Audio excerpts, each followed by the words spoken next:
ఒక మనిషికి లైఫ్‌లో గోల్ ఏంటి అని అడిగితే నేనెప్పుడూ ఒకటే ఆన్సర్ ఇస్తా. హ్యాపీగా ఉండాలి అని. అయితే మనిషి హ్యాపీగా ఉండాలంటే ఏం చేయాలి? తమ మనసుకు నచ్చిన పని చేయాలి. అయితే ఒక మనిషి తన మనసుకు నచ్చిన పని మనస్ఫూర్తిగా చేయాలంటే తమ మనసుకు నచ్చిన వ్యక్తుల సహకారం కూడా చాలా చాలా అవసరం.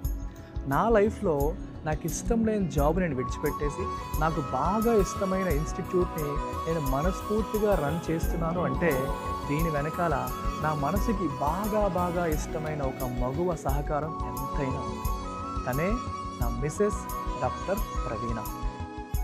నా ఈ జర్నీలో నేను ఫేస్ చేసిన కష్ట నష్టాల్లో నాతో పాటే నడిచిన నాలో సగం నా బంగారానికి హార్దిక జన్మదిన శుభాకాంక్షలు.